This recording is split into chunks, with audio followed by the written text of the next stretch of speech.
à tous et bienvenue sur ce webinar avec le docteur Jérôme Lefrançois qui est un spécialiste du sommeil. Il se trouve que la pandémie et la période difficile que nous venons de traverser n'a pas été sans impact sur nos nuits. Et donc justement, nous sommes là pour répondre à toutes vos questions. Bonjour, donc docteur Jérôme Lefrançois, membre de la Société française de recherche et de médecine du sommeil. Dans mon parcours, j'ai 30 ans de médecine générale. J'ai aussi fait simultanément de la recherche en pharmacologie clinique sur les médicaments. En même temps, j'avais envie de voir autrement la façon d'aider les personnes. C'est juste pour donner une idée de l'état d'esprit. J'ai fait de l'acupuncture, j'ai fait de l'homéopathie. Je suis aussi praticien en hypnose et titulaire d'un diplôme de diététique et de nutrition parce qu'il y a des rapports sur la santé entre le sommeil et la façon dont on mange. Et avec mon épouse qui est Véronique Deschamps, qui est psychothérapeute et formatrice et qui a plusieurs cordes à son arc aussi, ça fait une vingtaine d'années que nous accompagnons les gens qui ont des troubles du sommeil. Elle aussi est membre de la SFRMS. Nous avons créé à Divonne-les-Bains notre base de travail, un concept école de la santé pour accompagner les personnes, donner des informations, faire des cours, des conférences. C'est donc plutôt de la prévention et de la gestion de la bonne santé au-delà d'un aspect thérapeutique. Et puis nous avons écrit un livre qui est le résumé de toutes les réponses que nous avons faites au fil des années à toutes les questions qui nous sont posées. Le livre est édité chez Alpen et son titre, c'est « Les erreurs qui vous empêchent de dormir ». Voilà, c'est pour vous dire une vision de terrain globale sur quelque chose qui concerne un tiers des Français qui souffrent de problèmes avec leur sommeil. Ok, merci beaucoup, docteur. Nous allons commencer avec une première question. Qu'est-ce que c'est le sommeil et à quoi ça sert? Alors, vaste question dont la réponse reste encore assez mystérieuse, y compris pour les spécialistes. Alors, si vous voulez, le sommeil, c'est une suspension de la conscience entre deux moments d'éveil. Pendant que nous sommes endormis, et il y a différents stades de sommeil, pendant que nous sommes endormis, notre vigilance est très abaissée. Au niveau musculaire, nos muscles sont relâchés, c'est-à-dire que le corps se détend, mais nous avons encore des informations sensorielles qui peuvent nous arriver de façon plus ou moins importante. Après, le sommeil, c'est quelque chose de différent selon les personnes. Il y a des caractéristiques communes que je vous résume en quelques secondes, et puis il y a des différences personnalisées. Comme disait Coluche, je crois, nous sommes tous égaux, mais il y en a qui sont plus égaux que d'autres.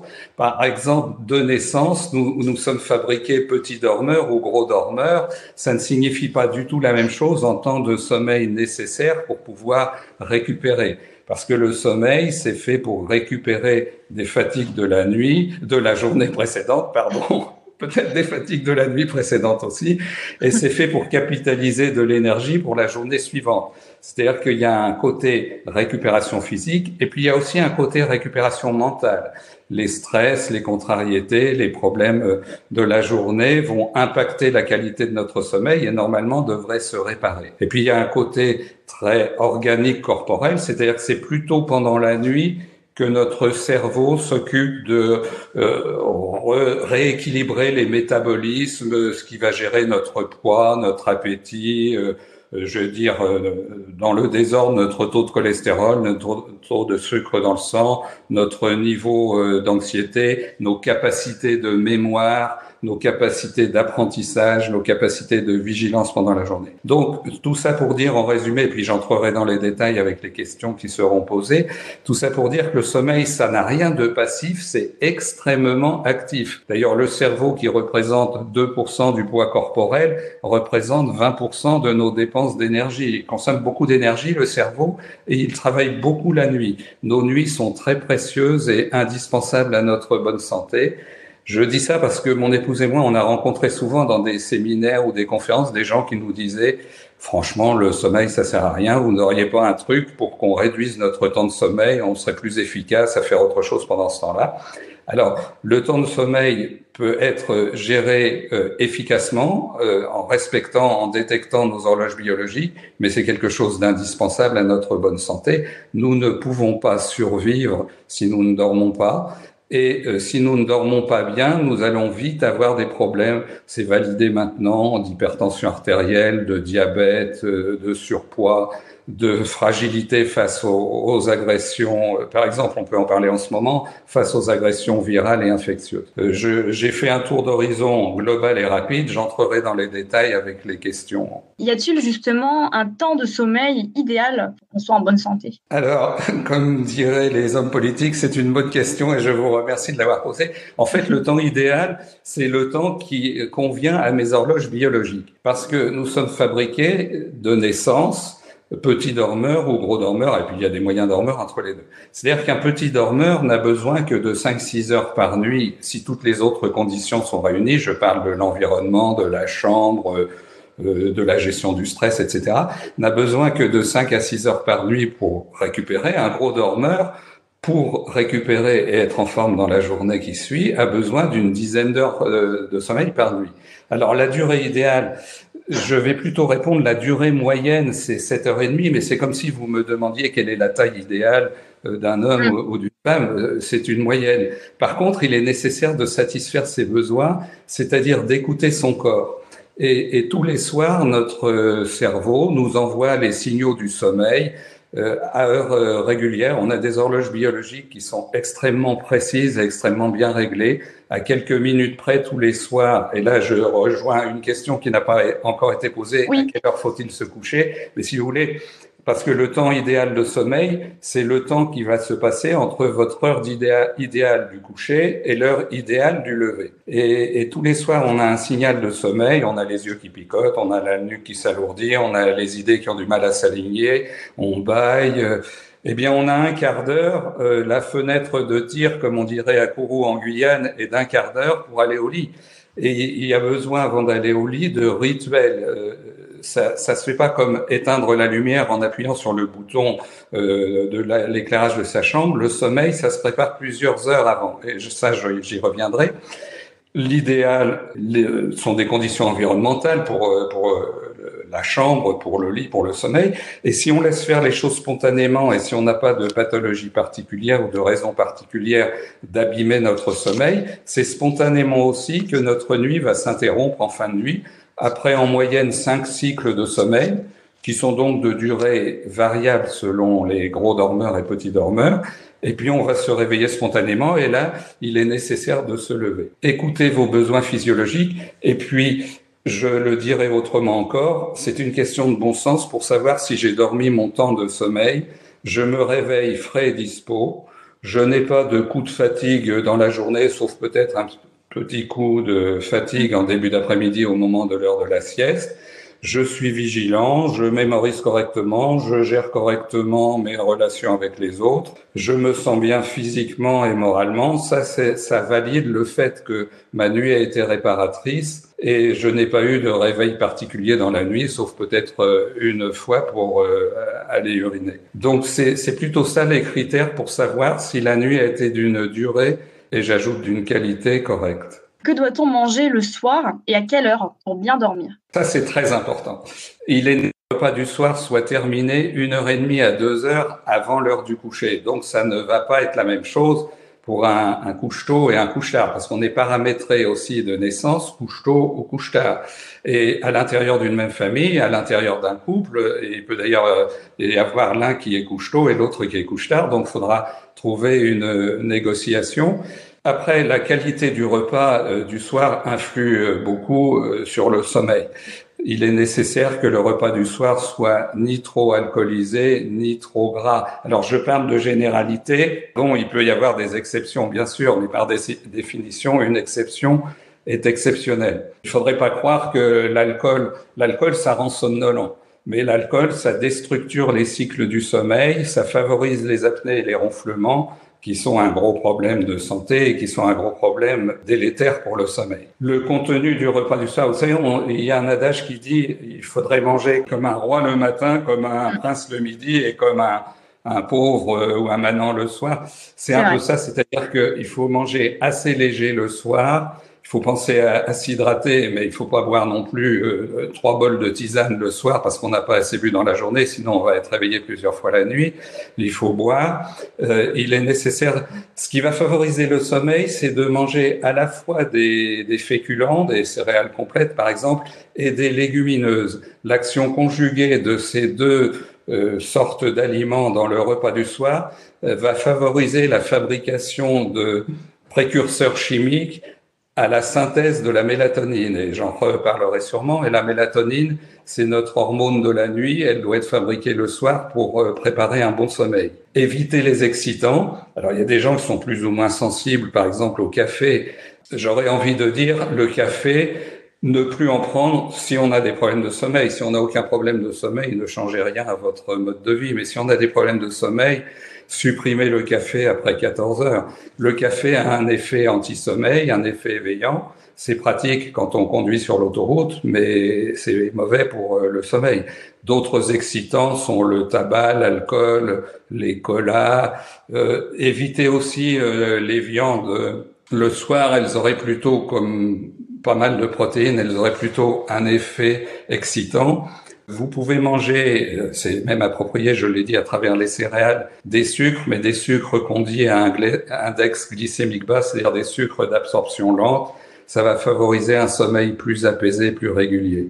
Voilà pour des considérations générales. Alors, je pense, en tant que nutritionniste, qui est autre de mes casquettes, il faut manger un fruit à chaque repas, qu'un dessert normal, c'est un fruit. Autrement dit, éviter des sucreries, des pâtisseries, des confiseries, sauf exception. Ce sont des sucres qui n'ont pas un effet bénéfique ni sur le tour de taille, ni sur la qualité du sommeil. Et puis, on pourra parler éventuellement de l'intérêt de la tisane, de la boisson chaude du soir, qui suivrait le repas du soir. Donc, boire une boisson chaude le soir peut aider à trouver le sommeil ?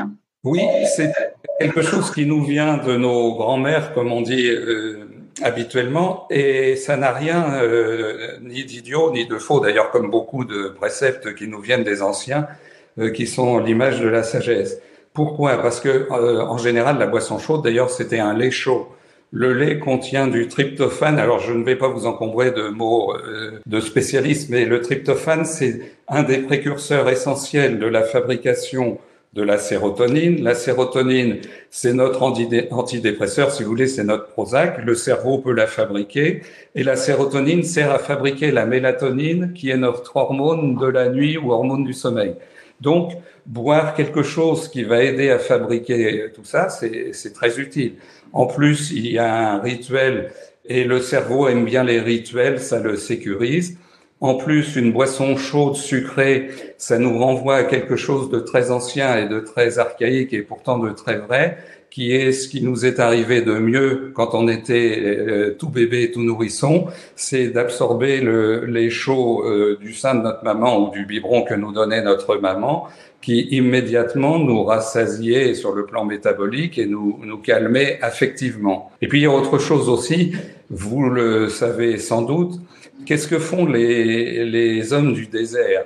Ils ont très chaud, ils ont besoin de boire, ils n'ont pas d'ombre pour se mettre à l'ombre du soleil. Et quand ils boivent du thé très chaud, enfin des boissons très chaudes. Alors on pourrait dire c'est idiot, ils ont trop chaud et ils boivent des boissons très chaudes. Et tout simplement parce que le meilleur moyen de refroidir son corps, c'est de boire une boisson chaude. Parce que la boisson chaude met en route des mécanismes tout à fait physiologiques de transpiration qui est le meilleur moyen que le corps humain a de perdre sa température. Et pour pouvoir nous endormir et pour pouvoir dormir, nous devons avoir notre température qui baisse d'à peu près 1 degré. On doit avoir à peu près 36 de température centrale au lieu de 37. Donc toutes ces raisons-là justifient la boisson chaude. Alors si ça n'est pas du lait chaud, vous pouvez prendre une tisane. Il y a beaucoup de tisanes qui favorisent l'endormissement, la valériane, l'aubépine, la passiflore, la mélisse et quelques autres encore. La verveine, par exemple. Aujourd'hui, il y a de plus en plus de personnes qui ont du mal à dormir. Une étude disait même qu'en 50 ans, on a perdu 1h30 de sommeil. Et vous, en tant que spécialiste, à votre avis, quelles sont les grandes causes justement des problèmes de sommeil qui concernent, je crois, un Français sur 3 ? Et c'est vraiment un problème de civilisation et de la façon dont, dans notre société actuelle, nous vivons. C'est-à-dire que ça dépasse de loin nos problèmes de santé. Et moi, je trouve très intéressant, je fais un commentaire sur les commentaires, qu'un site comme le vôtre aborde ces problèmes en général, parce que c'est ça la vraie réponse, aussi bien aux troubles du sommeil qu'à d'autres troubles de santé. Ça n'est pas d'avaler un comprimé tous les soirs pendant je ne sais combien de semaines, si je parle du sommeil. Nous avons une sursollicitation dans la journée qui va surencombrer notre cerveau et qui va entraîner des niveaux d'excitation, des niveaux de stress, si vous voulez. Les hormones de stress, d'ailleurs, sont des hormones éveillantes, des hormones anti-sommeil, puisque le stress, ce sont des réactions physiologiques qui sont faites pour nous faire survivre en cas de danger mortel. Ça nous vient de ça. Hein. Avant, on était des hommes des cavernes. On pouvait se faire avaler tout cru par je sais pas, un lion, un ours, se faire piétiner par un mammouth ou se faire massacrer par un ennemi pendant notre sommeil ou avant notre sommeil. Les réactions de stress sont des réactions de survie. Maintenant, il y a beaucoup de stress dans la société actuelle et dans le mode de vie qui fait qu'on se perfuse toute la journée et encore le soir avec des produits dans le sang circulant, adrénaline, noradrénaline, cortisol, qui sont des hormones anti-sommeil. Donc, il y a ça qui empêche le sommeil dans le mode de vie actuel. Il y a l'exposition lumineuse. Alors, je faisais allusion aux écrans, je vous explique ça parce que ça aussi, c'est une maladie de civilisation. D'ailleurs, vous l'avez dit à juste titre, hein, en moyenne, les gens manquent de 1 heure à 1 heure et demie de sommeil actuellement, ce qui est considérable quand on sait à quoi sert le sommeil, et d'autant plus grave que c'est aux dépens du premier cycle.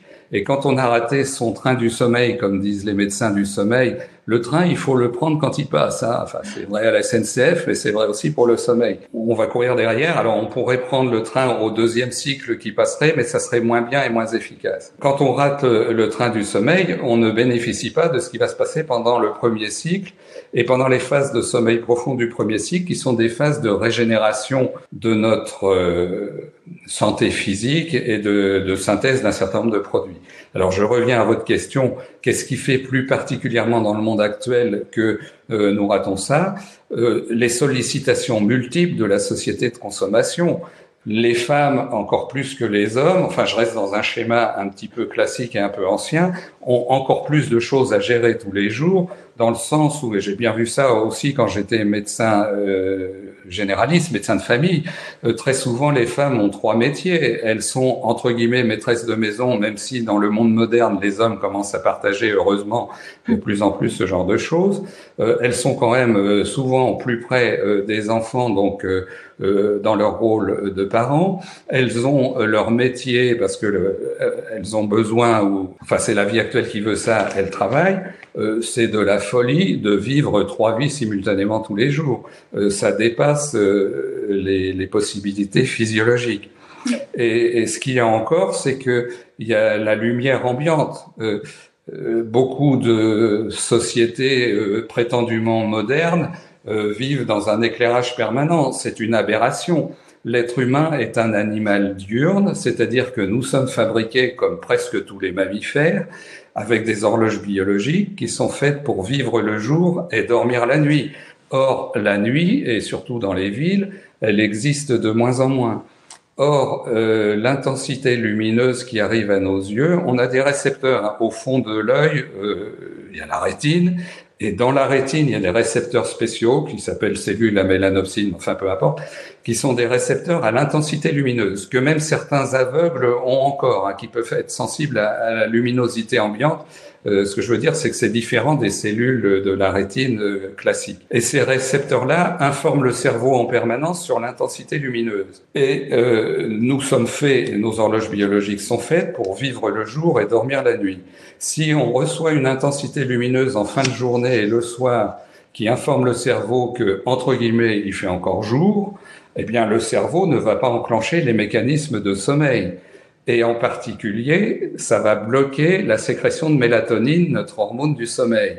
C'est-à-dire que, je vais le dire plus concrètement, le fait d'aller dans un grand magasin où il y a beaucoup de lumière ou du bruit pour faire des courses, le fait de regarder ces écrans, tous les écrans parce qu'ils ont de la luminosité comme un écran de télé, mais aussi parce qu'ils envoient une lumière, c'est de la physique, une lumière dite lumière bleue qui fait à peu près 480 nanomètres de longueur d'onde. Tous les écrans envoient cette lumière-là, les smartphones, les tablettes, les ordinateurs, les télévisions. Et cette lumière bleue et les LED, les ampoules à LED, c'est la mode maintenant des LED. Les ampoules à LED envoient cette lumière bleue, surtout les ampoules à lumière froide. Eh bien, cette lumière bleue bloque la sécrétion de mélatonine. Donc, vous empêchez votre cerveau de mettre en route les processus d'endormissement. Alors, je vais le dire autrement. Si vous n'avez aucun problème de sommeil, ne changez rien à votre mode de vie. Mais si vous avez des difficultés de sommeil et d'endormissement, supprimez tous les écrans au moins 1h30 à 2 heures avant l'heure théorique de votre coucher, ce qui n'est pas la même heure pour un couche-tôt, pour un couche-tard. Et puis, il y a les habitudes alimentaires aussi. On mange de moins en moins bien. On mange de plus en plus de produits produits par l'industrie agroalimentaire et qui sont tout faits et qui... il y aurait beaucoup de choses à dire. J'espère qu'on fera une émission là-dessus un jour, parce que j'ai beaucoup de choses à dire là-dessus. Et en tout cas, qui joue sur le sommeil. J'ai fait allusion tout à l'heure aux aliments pour dormir. C'est-à-dire qu'il y a des conditions environnementales, pour résumer, de comportement physique dans la journée, d'atmosphère psychologique, de gestion ou non-gestion du stress, de comportement cognitif entre guillemets, c'est-à-dire où est-ce que vous emmenez vos systèmes de pensée le soir. Vaut mieux penser à des choses que vous aimez bien, des choses qui vous font du bien psychologiquement, qui vous relaxent, plutôt que de penser à tous les soucis, je vais le dire vulgairement, à tous les emmerdements de la journée précédente, et puis aux problèmes qui vont se poser demain quand je vais retourner au boulot. Et puis il y a les conditions environnementales, le bruit, j'en ai pas encore beaucoup parlé, c'est un des plus forts produits toxiques pour le cerveau, le bruit. Et les gens ont pu vraiment le vivre là avec les 2 mois de confinement, où tout d'un coup, dans les grandes villes en particulier, on s'est dit mais c'est quand même formidable, ça. Il n'y a plus de bruit. Enfin, je dors bien. Enfin, je vois un ciel étoilé. Enfin, etc., etc. Il n'y a plus d'avions, il n'y a plus de voitures et tout machin. Donc, le bruit, l'environnement de la chambre, l'environnement du logement, les écrans, voilà. Ce qui fabrique beaucoup de conditions pour retarder notre endormissement. Et puis comme on est très sollicité, et malheureusement le comportement des parents de ce point de vue-là, et ça serait bien de parler aussi des enfants éventuellement, par rapport au coucher trop tardif, le comportement des parents, puis je les comprends les parents, et moi-même je suis parent et grand-parent, veulent partager un peu avec leurs enfants et ils rentrent tard le soir du boulot, etc. Sauf que ça serait le moment de se décontracter ensemble, mais de se décontracter. Donc on a tout ça qui retentit aussi sur nos enfants, et puis les enfants rentrent avec beaucoup trop de boulot de l'école. Hein, je sais pas s'il y aura des questions sur les horaires scolaires, mais là aussi j'ai des choses à dire. Toutes ces conditions de la société actuelle sont complètement à revoir du point de vue du sommeil et donc de notre santé, hein, parce que le sommeil, ça conditionne notre vie à court terme, confort ou désagrément de bien gérer ses relations, de bien gérer son stress, d'être irritable ou au contraire apaisé, etc. Mais confort à long terme, confort, survie à long terme, nos défenses immunitaires, faire un cancer ou pas, déclencher un AVC ou pas, c'est autre chose que les défenses immunitaires, là c'est le système cardiovasculaire, avoir un diabète ou pas, ça c'est en grande partie lié au fait que je ne dors pas assez en quantité, pas assez bien en qualité et que je me couche trop tard. Que pensez-vous des objets connectés pour dormir qui prennent de plus en plus d'ampleur en ce moment? On trouve de plus en plus d'applications, d'objets. Qu'est-ce que vous pensez de ces nouvelles solutions? Alors, ça a une partie d'effet bénéfique pour plusieurs raisons. D'abord parce que les gens qui s'intéressent à ce genre d'objets, ce sont des gens qui s'intéressent à l'utilité, à la qualité de leur sommeil et à leur mode de vie. Et c'est le fait qu'ils s'y intéressent qui va faire du bien à leur santé, plutôt que de dépenser leur argent là-dedans. Maintenant, je veux pas avoir de procès avec les fabricants de ce genre de trucs, mais c'est de la foutaise parce que ça ne peut pas avoir l'efficacité au niveau des informations fournies, d'un examen du sommeil, d'un hypnogramme interprété par un médecin du sommeil qui vous aura fait un enregistrement du sommeil, etc. Au mieux, si vous voulez, ça vous permet, et en ça c'est bien, donc, je dis, il y a des qualités. Au mieux, ça vous permet non seulement de vous préoccuper de l'intérêt de votre sommeil, de la quantité de votre sommeil, de vérifier ce que les médecins du sommeil font faire aux personnes qui viennent les voir, un agenda du sommeil. Notez sur 2, 3, 4 semaines consécutives à quelle heure vous vous couchez. Il y a absolument besoin de régularité dans les horaires du coucher, y compris le week-end. Alors on peut avoir des exceptions parce qu'on va dîner chez des copains, hein, je fais une extension. Mais de régularité aussi dans les heures du lever. Même si on s'est couché tard, on devrait se lever à la même heure le lendemain matin et éventuellement faire 1 ou 2 siestes récupératrices dans la journée. Donc je reviens à vos objets connectés. L'intérêt, c'est de fabriquer, entre guillemets, un agenda du sommeil. À quelle heure je me couche en moyenne? À quelle heure je me lève? Est-ce que je me suis levé la nuit et combien de fois pour faire pipi ou parce que j'avais des insomnies? Est-ce que j'ai beaucoup bougé ou pas la nuit? Parce qu'en fait, la plupart de ces objets connectés sont ce que des médecins utilisent depuis des décennies et que moi j'ai énormément utilisé. J'ai fait de la recherche en pharmacologie, j'ai énormément utilisé. Ça s'appelle un actimètre. On met ça au poignet, ça mesure les mouvements de votre corps. Et ça part du principe, alors en utilisant des algorithmes, du principe de la réalité, du fait que pendant certaines phases de sommeil, nous sommes vraiment immobiles. Et pendant d'autres phases du sommeil, nous sommes très agités. Je parle en mouvement corporel. Je détaillerai s'il y a des questions le contenu d'un cycle de sommeil. Et donc, ça peut mesurer le nombre de cycles de sommeil indirectement, comme ça. Le nombre de phases où on a été agité ou calme, etc. Puis si on s'est levé ou pas la nuit, mais je vais dire, il n'y a pas besoin de ce truc qui coûte en général cher. De mon point de vue, c'est un gadget commercial. Et ça serait trompeur et dangereux, en dehors du fait que ça vide le porte-monnaie, si ça sécurisait les personnes en se disant « Ah ben mon appareil connecté m'a dit que mon sommeil était correct ». Moi je vais vous dire, pour savoir si votre sommeil est correct, est-ce que vous avez l'impression d'avoir passé une bonne nuit? Est-ce que vous vous êtes réveillé fraîche et dispose? Est-ce que dans la journée vous vous êtes senti énergique? Est-ce que vous avez eu ou pas des coups de barre, des coups de pompe, etc. Voilà, c'est juste du bon sens. Donc voilà ce que j'en pense. Mais c'est un peu comme les appareils pour compter le nombre de pas. C'est très très bien parce que ça va motiver les personnes à bouger un peu plus si elles n'ont pas assez bougé dans la journée, ce qui est une nécessité physiologique et ce qui est une nécessité pour avoir le besoin de sommeil qui se fasse sentir le soir. Donc l'intérêt de ce genre d'appareil connecté qui mesure aussi l'activité motrice ou l'activité cardiovasculaire est à ce niveau-là. Mais c'est tout, enfin au niveau du sommeil.